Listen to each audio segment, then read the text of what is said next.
Dhule MIDC अवधान परिसरातील शौर्य डेअरीत 250 ते 300 किलो बनावट पनीर जप्त. जिल्हा दूध भेसळ समिती व धुळे पोलिसांची संयुक्त कारवाई. परिसरात एकच खळबळ.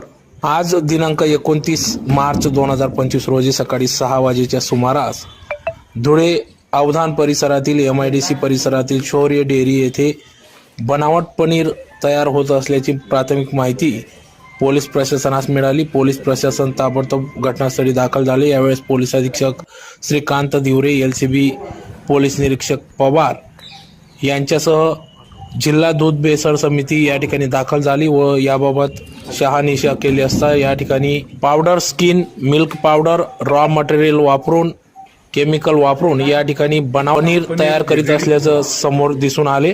यात 250 ते 300 किलो बनावट पनीर या ठिकाणी आढळून आले असून सदर बनावट paneer, chemical, milk powder, raw material या ठिकाणी जप्त करण्यात आले असून नागरिकांच्या जीवाशी खेळून या ठिकाणी पनीर बनवले जात होते.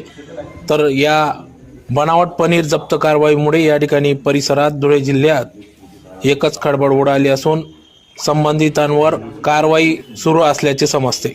आज MIDC अवधान या परिसरात एक शौर्य डेअरी म्हणून या ठिकाणी पोलिसांना मिळालेल्या गुप्त माहितीनुसार या ठिकाणी जिल्हा दूध भेसळ विरोधी समितीचे सदस्य आणि पोलीस LCB यांच्या पथकाने या ठिकाणी सकाळी 6 वाजता धाड मारली असता या ठिकाणी पनीर निर्मितीची होत असताना आढळून आले आहे.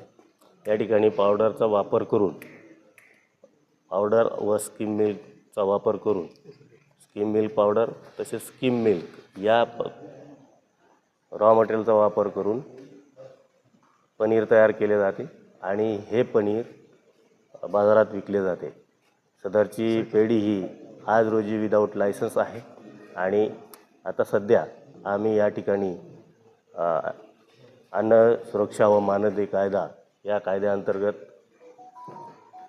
सदरच्या पनीरचे नमुने घेत आहोत आणि ते प्रयोगशाळेला पाठवून त्याच्यावरती पुढील कारवाई घेण्यात येईल. परंतु सध्याची हा जो पनीरचा साठा आहे हा साधारणतः 250 किलो पनीरचा साठा आहे. हा पेरिशेबल असल्या कारणाने व संशयावरून आम्ही हा नष्ट करणार आहोत. आणि दुधाचा देखील वापर होतो आणि स्किम मिल्क पावडरचा देखील वापर होतो. तसेच या ठिकाणी जे काय कामकाज चालते ते हायजेनिक कंडिशनमध्ये नाही. इथे जो